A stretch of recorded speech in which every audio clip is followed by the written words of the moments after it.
Ambika talks, વેદકાળથી વર્તમાનની વાટે.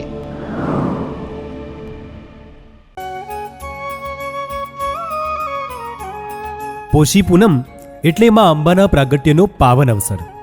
આખું અંબાજી ધામ હરખની હેલી સાથે હિલ્લોળા લે છે તેવો પવિત્ર દિવસ એટલે પોષ સુદ પૂનમ. જગતજનની માં જગદંબાના પ્રાગટ્ય ઉત્સવનો મહિમા અનેરો છે. વિષ્ણુના પૂજિતા સાચ ત્રિષુ લોકેશુ ભક્તિ વર્ષાંતે પૌષ સંક્રાંત્યા માધ્યમા વાહુ મંગલે.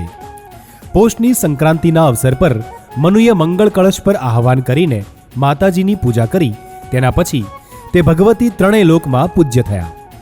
ઇતિહાસકારો નોંધે છે કે માતાજીના આ મંદિરના ગોખની સ્થાપના પરમાર વંશના રાજા જસરાજજીએ કરી હતી. નગર ઠઠ્ઠાથી માતાજીને રથમાં લઈને ચાલેલા વીર જસરાજને માતાજીએ સ્વપ્નમાં આવીને કહેલું કે જ્યાં રથનું પૈડું અટકી પડે ત્યાં મારી સ્થાપના કરશે. અરસુરના વર્તમાન સ્થળે રથનું પૈડું તૂટ્યું. ત્યાં માતાજીના ગોખની સ્થાપના કરવામાં આવી અને માતાજીની સહાયથી ગબ્બરગઢનું રાજ્ય મેળવ્યું.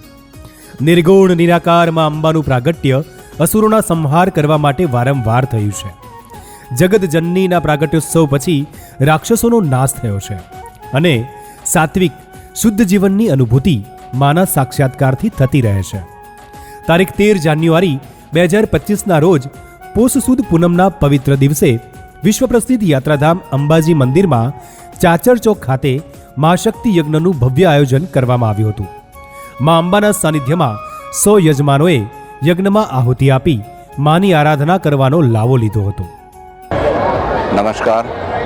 આજે પોષી પૂર્ણિમા એટલે માતાજીનો પ્રાગટ્ય દિવસ અને એ પ્રસંગે મંદિરના સંકુલમાં યજ્ઞનું આયોજન થાય છે. આ યજ્ઞમાં અમે યજમાન તરીકે સૌભાગ્ય એટલું છે કે અમને મોકો મળ્યો છે. અમે વર્ષોથી આવતા રહ્યા છીએ અને માતાજીની અહીંયા અલૌકિક અનુભૂતિ ખૂબ જ સુંદર રીતે થાય છે.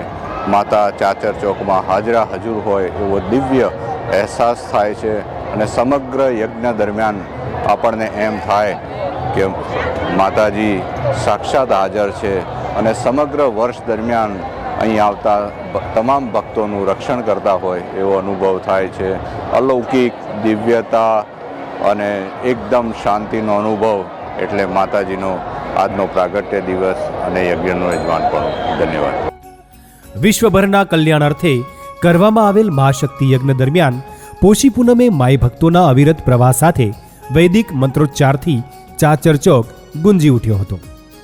જ્યારે મને પહેલી વાર જાણવા મળ્યું કે દર પોષી પૂનમે આવો યજ્ઞ થઈ રહ્યો છે, પહેલાં એટલું જ ખ્યાલ હતો કે માતાજીની શોભાયાત્રા નગરચર્યા માટે નીકળે છે, પણ પછી ખબર પડી કે અહીંયા યજ્ઞનું પણ આયોજન હોય છે અને એમાં જે પણ ભાવિક ભક્તોને બેસવાનું હોય એ લોકો એમાં બેસી પણ શકે છે યજમાન પદે.